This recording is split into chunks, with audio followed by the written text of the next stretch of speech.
नमस्कार। सरदार भगत सिंह के बारे में सब जानते हैं।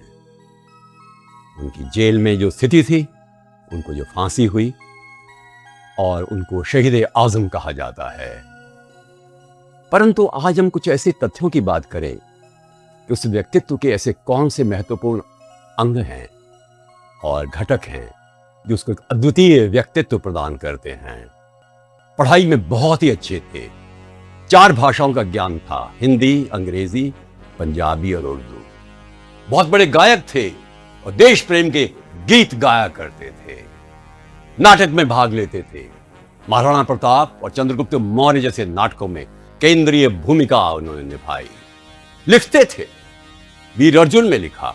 और सबसे इंपॉर्टेंट बात यह है कि उन्होंने हर समय पर अपने मौलिक विचारों की अभिव्यक्ति की और कहा कि देश में गरीबी ना हो, अन्याय ना हो, आर्थिक या सामाजिक, और समता हो, समरसता हो। आज भारत को उनको जब स्मरण करने का एक मौका मिलता है जब भी, तो सारा देश एक हो जाता है और प्रेरणा लेता है। युवाओं को कहा था उन्होंने, आराम नहीं करना, परिश्रम करना, अध्यवसाय रखना, है परसिवियरेंस, हैव करेज, साहस रखना, अपने लक्ष्यों को पूरा करने के लिए समस्त जीवन में एक अभियान चलाना। उनकी इच्छा थी हम ऐसे देश का निर्माण करें जिसमें कि प्रेरणा हो, जिसमें सजगता हो, जिसमें देश प्रेम हो।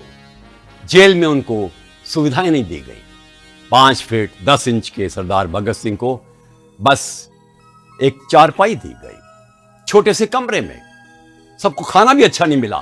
कैदियों को 116 दिन का उपवास किया भगत सिंह और उसके साथियों ने। जेल में सरदार भगत सिंह से उनकी मां मिलने आई, विद्यावती। ठहाके लगा रहे थे, हंस रहे थे जोर से मां के साथ, और सारे जेल के अधिकारी विस्मित थे। जब पिता मिलने के लिए आए तो कहा, पिताजी मुझे सैकड़ों बार भी मरना पड़े, मैं देश के लिए कुर्बानी देने को तैयार हूं। क्या साहस था। उनको बचाने के लिए महामना मदन मोहन मालवीय ने वाइसराय को पिटीशन भी दी। उनके मरने से लगभग 1 महीने पहले वह स्वीकार कर दी गई। उनको खौफ नहीं था मृत्यु का और उनको डर भी नहीं था अपने जाने का।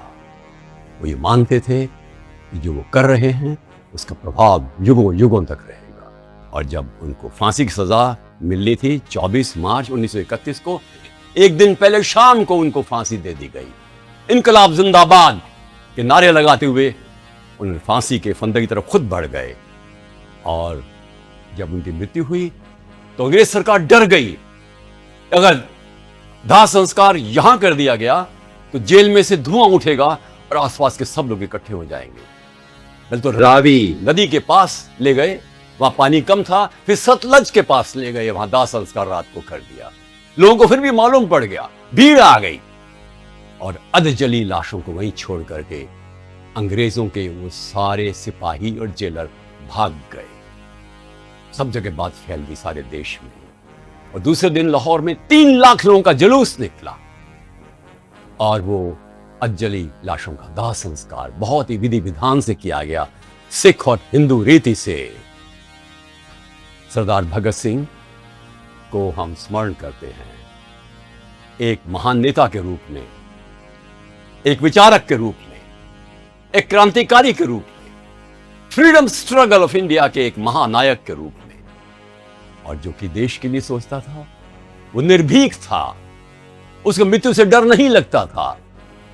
और वो जीवन में ऐसे संकल्प लेकर पैदा हुआ जिसको उसने जीते जी पूरा किया, क्योंकि उसके विचारों को, उसके आदर्श को आज भी हम सम्मान देते हैं और मन में एक जबरदस्त उत्साह रखते हैं कि हे ईश्वर, इस तरह के महान नेताओं के विचारों को हमें इस प्रकार की प्रेरणा का स्रोत बनाओ हमारे लिए कि हम भी आगे बढ़कर कह सकें, yes, I am a great citizen of India and I shall live and die for it. नमस्कार।